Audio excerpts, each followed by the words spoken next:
অন্তর্বর্তী সরকারের বিদায়ের সময় এসেছে এমন মন্তব্য করেছেন বর্তমান অন্তর্বর্তী সরকারের ঘনিষ্ঠজন বলে পরিচিত অর্থনীতিবিদ ও সিপিডি সম্মানীয় ফেলো ডক্টর দেবপ্রিয় ভট্টাচার্য। অধ্যাপক ইউনূসের ছোট সংস্কার আর বড় সংস্কারের গল্প শেষ করে গভীর সংস্কারের আলাপ তোলার পরদিনই দেবপ্রিয় ভট্টাচার্যের এমন মন্তব্য বাংলাদেশের রাজনৈতিক অঙ্গনে বেশ ভালো একটি বিতর্ক এবং আভাসের জন্ম দিয়েছে। ডক্টর দেবপ্রিয় বলেছেন, অধ্যাপক ইউনূসের সরকারের সময় যেহেতু শেষ হয়ে এসেছে, তাই এই সরকারের এক্সিট পলিসি নিয়ে চিন্তা করার সময় এসেছে। ডক্টর দেবপ্রিয়র এই বক্তব্য যদি সত্যি হয়, তাহলে প্রশ্ন ওঠে 18 বছর আগের মতোই অধ্যাপক ইউনূসকে কি মাঝপথে রণে ভঙ্গ দিতে হচ্ছে? দেড় যুগ আগে যেমন কাঙ্ক্ষিত বন্ধুদের কাছে না পেয়ে তিনি ব্যর্থ মনোরথে রাজনীতি থেকে সরে গিয়েছিলেন, তেমনি কি আবার ক্ষমতার মসনদে থাকার আকাঙ্ক্ষা ছাড়তে হচ্ছে? দর্শক, 2007 সালের 23 মে অধ্যাপক ইউনূস রাজনীতির মাঠ থেকে সরে যাওয়ার ঘোষণা দিয়ে বলেছিলেন, জাতির এখন গিয়ার পাল্টানোর সময় এসেছে। দেড় যুগ পর ক্ষমতা পেয়েও তা হাতছাড়া হয়ে যাওয়ার আশঙ্কা তৈরি হয়। তেমন ঘোষণা কি আবার আসতে যাচ্ছে? যদি তাই আসে, তাহলে কি নির্বাচনকালীন তত্ত্বাবধায়ক সরকার নাকি জাতীয় সরকার গঠিত হতে যাচ্ছে? নির্বাচনকালীন তত্ত্বাবধায়ক সরকারের ইঙ্গিত দিয়েছেন বিএনপি নেতা আব্দুল আওয়াল মিন্টু। এমন ইঙ্গিতের পর সামনের দিনগুলোতে রাজনীতির গতিপথ নিয়ে আরো ধোঁয়াশা তৈরি হয়েছে। বিস্তারিত জানতে চলুন যাওয়া যাক বিশ্লেষণ। বাংলাদেশের অন্তর্বর্তী সরকার প্রধান উপদেষ্টা বলেছেন, গভীর সংস্কার না করলে স্বৈরাচার আবার ফিরে আসবে। 29 জুলাই রাজধানীর একটি হোটেলে জুলাই আন্দোলন ও জাতিসংঘের তথ্যানুসন্ধান প্রতিবেদনের উপর আয়োজিত অনুষ্ঠানে তিনি এমন মন্তব্য করেছিলেন। এর আগে তিনি প্রায় 100 বার বলেছিলেন, ছোট সংস্কার চাইলে ডিসেম্বরের মধ্যে আর বড় সংস্কার চাইলে জুনের মধ্যে নির্বাচন। কিন্তু অনেকদিন ধরে যখন নির্বাচনের দাবি জোরালো হয়ে আসছে, তার মধ্যে তার এই নতুন করে গভীর সংস্কারের গল্প নির্বাচন নিয়ে আবারও শঙ্কা জাগায়। তার এমন মন্তব্যের একদিন পরই অন্তর্বর্তী সরকারের ঘনিষ্ঠজন বলে পরিচিত ডক্টর দেবপ্রিয় ভট্টাচার্য বললেন ভিন্ন কথা। মন্তব্য করলেন, অধ্যাপক ইউনূসের সরকারের আয়ু ফুরিয়ে এসেছে, যাবার প্রস্তুতি নিতে হবে। সে প্রস্তুতি কেমন ও কি বিষয় হওয়া উচিত সেটিও খোলাসা করেছেন এই অর্থনীতিবিদ। বর্তমান অন্তর্বর্তী সরকার কিভাবে পরবর্তী সরকারের কাছে ক্ষমতা হস্তান্তর করবে তা ঠিক করার পরামর্শ দিয়েছেন তিনি। 30 জুলাই এক সেমিনারে তিনি বলেছেন, ডক্টর ইউনূস সরকারের এক্সিট পলিসি নিয়ে চিন্তা করার সময় এসেছে। তারা যে কাজগুলো করছে সেগুলো আগামী সরকার বৈধতা দিবে কিনা তা নিয়ে ভাবতে হবে। দর্শক, ডক্টর দেবপ্রিয় বর্তমান অন্তর্বর্তী সরকার যেমন ঘনিষ্ঠজন, তেমনি 2007 সালের সেনা সমর্থিত 111 সরকারেরও ঘনিষ্ঠজন ছিলেন। 111 এর সেনা সমর্থিত সরকারের সময় ওই সরকারের এক্সিট পলিসি নিয়ে তখন বেশ চিন্তার ঝড় উঠেছিল। আর সেই 111 এর সময় জরুরি অবস্থা চলা গেল, যখন অন্য রাজনৈতিক দলগুলো রাজনীতির মুখে উচ্চারণ করতে পারত না, তখন অধ্যাপক ইউনূস নতুন রাজনৈতিক দল ঘোষণা করেছিলেন। আবার 100 দিনের মধ্যে ব্যর্থ মনোরথে বিদায়ও নিয়েছিলেন।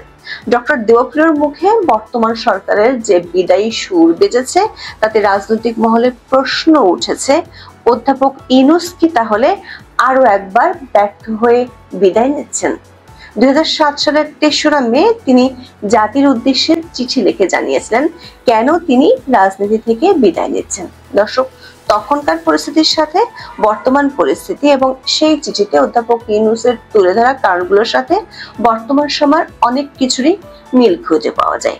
দেখে নেই সেই চিঠির কিছু চুম্বক অংশ, যেগুলো আমাদের সামনে 18 বছর পরও মিলগুলো তুলে ধরবে। অধ্যাপক ইউনূস নোবেল পেয়েছিলেন 2006 সালের 13 অক্টোবর। তখন তার জনপ্রিয়তা আকাশের চেয়েও বেশি। 2007 সালের 20 জানুয়ারিতে হওয়ার কথা ছিল নির্বাচন, কিন্তু 11 জানুয়ারি আকস্মিকভাবে সেনাবাহিনীর সহায়তায় ক্ষমতায় আসে প্রকৃতির সরকার। দেশে চলছিল জরুরি অবস্থা, যার মধ্যে কোনো রাজনৈতিক দলই তাদের কর্মকাণ্ড চালাতে পারেনি। সেই জরুরি অবস্থার মধ্যে ডক্টর ইউনূস মাঠে নামেন নতুন দল গঠন নিয়ে। 2007 সালের 11 ফেব্রুয়ারি ও 22 ফেব্রুয়ারি জাতির উদ্দেশ্যে দুটি চিঠি দেন, ঘোষণা করেন তার পার্টির নাম নাগরিক শক্তি। কিন্তু 23 মে নতুন চিঠিতে আসে শুরুর আগের শেষের গল্প। রাজনীতি থেকে সরে যাওয়ার পিছনে তিনি সেই চিঠিতে বলেছিলেন, যাদেরকে সঙ্গে পেলে দল গঠন করে জনগণের সামনে সবল ও উজ্জ্বল বিকল্প রাখা সম্ভব হতো, তাদের তিনি পাচ্ছেন না। আর যারা রাজনৈতিক দলে আছেন তারা দল ছেড়ে আসবে না। 2007 সালের সেই চিঠিতে ডক্টর ইউনূসের নিজের হাতের লেখা একটি লাইন ছিল এমন: আমি রোজ হিসাব মিলিয়ে দেখেছি, জমার ঘরে আমার খুব বেশি থাকছে না, তাহলে আমি জোরালো টিম বানাবো কাদের নিয়ে। দর্শক, এই জমার ঘরে খুব বেশি কিছু না থাকার পরিস্থিতিটা 1.5 যুগ পর ডক্টর ইউনূসের জন্য আবারও তৈরি হয়েছে। সারা দেশে মব সন্ত্রাসকে প্রশ্রয় দিয়ে চেষ্টা করেছিলেন নিয়োগকর্তাদের দলকে এস্টাবলিশ করতে। দলটির নামও দিয়েছেন নিজের আগের দলের কাছাকাছি। আগে ছিল নাগরিক শক্তি, এবার হলো জাতীয় নাগরিক পার্টি। নিয়োগকর্তাদের সরকারের নিচু থেকে উঁচু পর্যায়ে স্থান দিয়ে দলটির শক্ত ভিত দিতে চেয়েছিলেন। সেনাবাহিনী ও পুলিশ প্রহরায় মানুষ বেড়ে দলটিকে সারা দেশে কর্মসূচিও করালেন। বিএনপি সহ একাধিক রাজনৈতিক দলের মুখোমুখি অবস্থানেও দাঁড় করিয়েছেন। কিন্তু নিয়োগকর্তা ছাত্রদের লাগামহীন দুর্নীতি আর চাঁদাবাজিতে ইউনূসের জমার ঘর তো বটেই, পুঁজির ঘরও শূন্য হতে চলেছে। বুঝে গেছেন জোর করে আওয়ামী লীগ ও 14 দলকে ভোটের মাঠ থেকে দূরে রাখছেন, কিন্তু তাতেও এনসিপির জামানত হারানোর ভাগ্য বদলানো যাবে না। কড়া পুলিশ পাহারা না দিতে পারলে বেশিরভাগ ক্ষেত্রে লাঞ্ছিত হওয়ার আশঙ্কা থেকে যাচ্ছে। দর্শক, 2007 সালের 3রা মে সেই চিঠিতে অধ্যাপক ইউনূস লিখেছিলেন, দুর্বল দল নিয়ে দেশে নতুন ধারার রাজনৈতিক পরিমণ্ডল সৃষ্টির চেষ্টা না করে বরং আমরা অপেক্ষা করি অন্য কেউ এই প্রচেষ্টা নিক এবং সফল হোক। তার সেই চেষ্টার সুযোগ এসেছিল 2024 সালের 5ই আগস্ট। ছাত্রদের দলকে সব ধরনের সুযোগ দিয়ে সে চেষ্টাও করেছিলেন, যেমনটা তিনি বলতেন 2007 সালে। দর্শক, গত 11 মাসে অধ্যাপক ইউনূস সুযোগ পেলেই দাবি করেছেন জাতি গঠনের এমন সুযোগ আর আসবে না। একই দাবি তিনি 18 বছর আগে 111 সরকারের সময় করতেন। সে কথা তার সেই চিঠিতে উল্লেখ ছিল। তবে চিঠির সবচেয়ে গুরুত্বপূর্ণ অংশটি ছিল শেষাংশে, যেখানে লেখা ছিল রাজনৈতিক এবং অর্থনৈতিক গতিপথে জাতির এখন গিয়ার পাল্টানোর সময় এসে গেছে।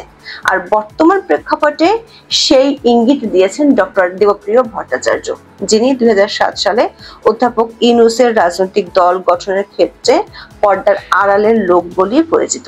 ইঙ্গিত দিয়ে পরিষ্কার করেছেন 111 সরকারের মতোই পরে নির্বাচিত সরকারের সাথে সমঝোতায় যাওয়ার। খুঁজতে বলেছেন এক্সিট রুল, ঠিক করতে বলেছেন পলিসি। সরকার সমর্থকদের মধ্যে কেউ কেউ সামাজিক মাধ্যমে পোস্ট দিচ্ছেন মেঘের ঘন ঘটা। সূত্রগুলো বলছে, গত বছর অগস্টে ডক্টর ইউনূসকে যেসব দেশীয় ও বিদেশি মিত্র অকুণ্ঠ সমর্থন দিয়েছেন, যারা চেয়েছিলেন অধ্যাপক ইউনূস কমপক্ষে 3 বছর থাকুক, তারা এখন মুখ ফিরিয়ে নিয়েছেন। জঙ্গিবাদ ও দক্ষিণপন্থীদের উত্থান, সংখ্যালঘু নির্যাতন, অর্থনীতির বেহাল দশা, আন্তর্জাতিক অঙ্গনে ভাবমূর্তি নষ্ট হওয়া, সব মিলে অধ্যাপক ইউনূসের অবস্থা কোণঠাসা। সূত্রগুলো বলছে, অধ্যাপক ইউনূস সহসা নির্বাচন দেওয়ার মতো পরিস্থিতি তৈরি করতে চান না। জুলাই সনদ ও জুলাই ঘোষণাপত্র নিয়ে খুব শিগগিরই বিএনপি, জামায়াত ইসলামী ও এনসিপির মধ্যে দ্বিমুখী বিরোধ সামনে উঠে আসবে। তখন পরিস্থিতি আরো উত্তাল হবে। তেমন পরিস্থিতিতে সংঘাতময় কোনো নির্বাচন না দিয়ে ডক্টর ইউনূস সরে যেতে পারেন এমন আলোচনাও আছে রাজনৈতিক অঙ্গনে। ফেনীতে বসে তেমন ইঙ্গিত দিয়েছেন বিএনপির ভাইস চেয়ারম্যান আব্দুল আওয়াল মিন্টু। তিনি বলেছেন, সুপ্রিম কোর্টে কেয়ারটেকার সরকার নিয়ে একটা মামলা চলমান আছে।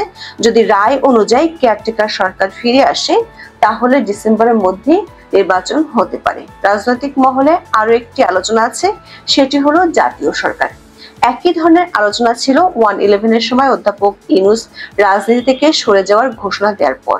ডক্টর কামাল হোসেন, কর্নেল অলি আহমেদের পরামর্শে তখন জাতীয় সরকার নিয়ে বেশ তোড়জোড় দেখা দিয়েছিল। তখন -2 ফর্মুলা বাস্তবায়নের জন্য ফ্রন্ট বা জাতীয় সরকার গঠনের জন্য বেশ কয়েকটি গোপন মিটিং হয়েছিল। এখনো তেমন চলছে। ফলে বাড়ছে ধোঁয়াশা। তেমন হলে ডক্টর ইউনূসের এক্সিট রুট পাওয়া বেশ সহজ হবে। পরিস্থিতি সেদিকে আগাচ্ছে কিনা তা সহজেই বোঝা যাবে জুলাই ঘোষণাপত্র আর জুলাই সনদের নাটক কতটা শক্তিশালী হয় তার উপর। এখন এ পর্যন্ত। সবাই ভালো থাকুন, সুস্থ থাকুন, নিরাপদে থাকুন। দেখা হবে আগামী পর্বে।